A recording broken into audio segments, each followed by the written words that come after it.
Okay, hello everyone. Welcome to Functions and Trig Day 10. Today we're talking about theoretical probability. Today it might be a little bit of a review of what you guys have learned in the past, so that'll be nice. But we shall see. If not, it's gonna be a refresher if you have forgotten things, so don't worry. So theoretical probability, this is stuff you might want to be writing down in your notes. It's the number of favorable desired outcomes over the total number of possible outcomes. And by this it means let's see, let's do the denominator first of this spin. Let's see, what's our total number of outcomes we have here? 1, 2, 3, 4, 5, 6, 7, 8. So each little section is one outcome. So we have 8 on the bottom, and then let's see, number of voices spin yellow. So then we have our number of desired yellow. So we have 1 yellow, 2 yellow, and 3. So that's going to go on the top. So our probability of spinning yellow is 3/8, as it says right here. So again, feel free to pause or rewind if you guys need another refresher. But we're going to keep moving forward. So we're finding the probability of randomly selecting one red disc in one draw from a container that contains 2 red, 2 blue, and 3 yellow discs. I don't know if you guys know what these are. These are floppy disks. I actually, believe it or not, I used these back in elementary school. Yes. If you've seen them, awesome, but they're very obsolete nowadays. Anyways, so we have 2 red, 4 blue, and 3 yellow. Okay, so let's add, how many total do we have? So if we add that 2 and that 4, gets us 6, and then 6 plus 3 is 9, so our denominator would be 9. And then our numerator, so it's asking randomly drawing a red. So how many red do we have? We have 2 red. So that is going to be our new fraction. So it's the number of red over the total. And that's how we got 2/9. Now let's try it again down here. Experiment consists of spinning this spinner once. Find the probability of each event. Okay, so it's asking for the probability of an even number. Okay, let's see how many total outcomes we have. So we have 1, 2, 3, 4, 5. So our denominator, we have 5. Let's see, which numbers now out of these 5 are even? Is 1 even? No. 2 is even. An even number is the number that's divisible by 2. 3 is not evenly divided by 2, so that's not an even number. A 4 is, and 5 is not. So it's going to be like the every other. So out of those, 2 out of the 5 were even. So it was number of even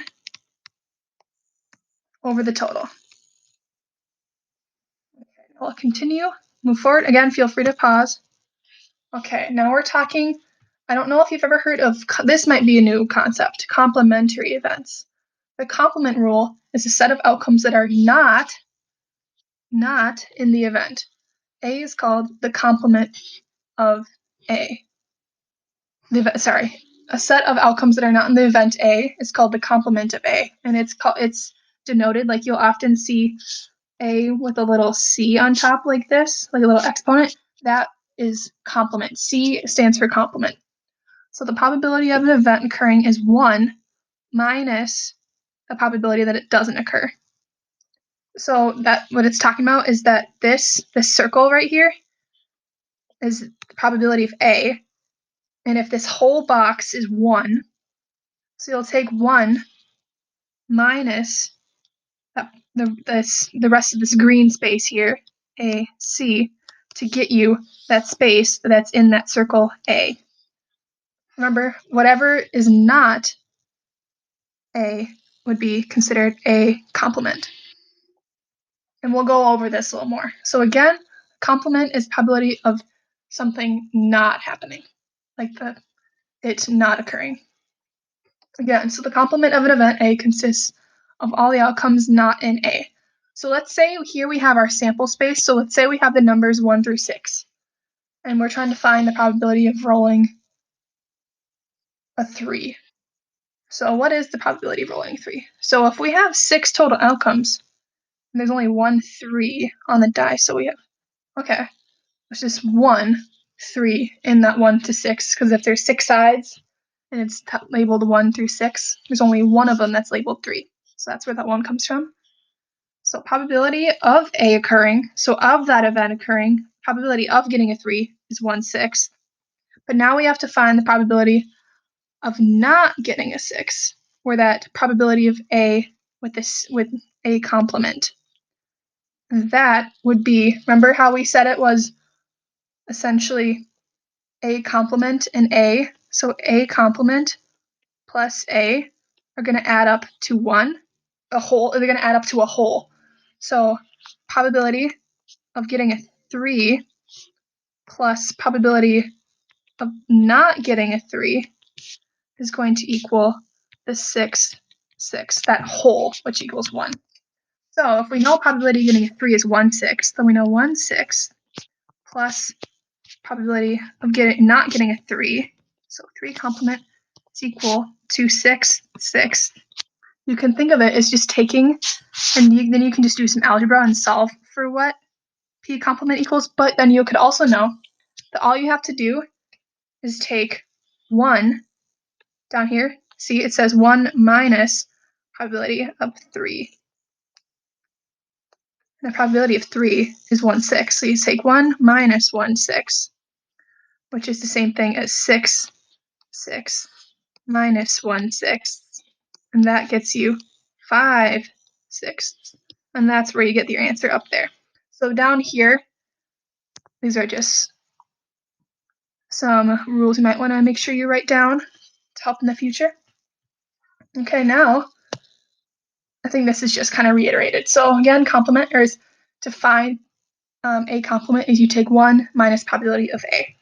So if we're rolling a die and we're trying to find the probability of the die rolling something greater than 4, so our only option, so when you roll a die, you can either get 1, 2, 3, 4, 5, or 6.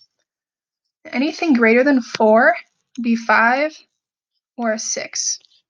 So out of the total outcomes, remember how we have our denominator is the total number of outcomes, so we have 6, and 2 of them are greater than 4, and that's the same thing as 1/3. So now let's find the complement. So what's the probability of not rolling something greater than 4?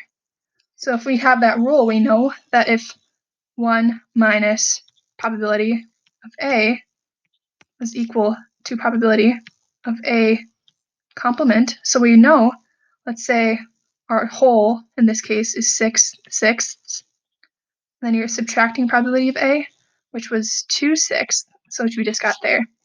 We're left with 4/6, which is 2/3 if you reduce it. 2/3. But you could also skip that step and know that these 4 are the options that are less than or equal to 4. So that'd be the same thing as saying 4/6. You can do it either way. So probability of getting something greater than 4, we said that was 1/3, plus the complement of something greater than 4, which was 2/3. It does equal 1, because 1/3 plus 2/3 equals 1. Now we're moving on to some card problems. So you might see a couple problems like this in your homework. So a standard deck has 4 suits: hearts, diamonds, spades, clubs. If you're not familiar with cards, this will help. And so if there's 13 cards in each suit, and they're labeled 2 through 10, there's jack, queen, king, ace. Okay. So there's 52 cards total. So we know what is probability of getting a black card. So we know that in cards, spades and clubs are black. And if there's 13 cards in each suit, that's 13 plus 13, which is 26. And what's our total of cards? 52. And that is equivalent to 1/2. So that's the fraction, but we also got to write it in a decimal. And then to make it a decimal, all you have to do is type in 1 divided by 2 on your calculator. Just type it in, you get 0.5. Okay, so that's probability of getting something black. Now, probability of getting a spade, gotta think back to if there's 13 cards in each suit, and here's a spade. spade has 13 cards in it, so we have 13 as our desired spade. And if there's 52 outcomes total, then 13 over 52 is equivalent to 1/4 when you reduce it, and 1/4 if you type it in a calculator. The decimal is 0.25. Probability of a diamond. Okay. So if there's 13 cards, not diamond, so not getting a diamond. Well, not getting a diamond is the same thing as saying probability of getting hearts, spades, or clubs. So you can either take the probability of getting a heart, which was the same thing as getting a spade because each suit is just as likely.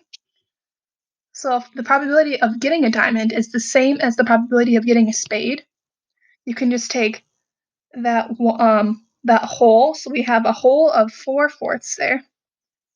Actually, I'm gonna write it as our whole is our whole is 52 out of 52. That is equivalent to 1. And you'll subtract that probability of getting a diamond. And our probability of getting a diamond was just 13. 50. And that, once you reduce that, it's all going to be said and done, and it's going to be 3/4, which is the equivalent to 0.75. Okay, so now we're getting into this number 4 right here. So queen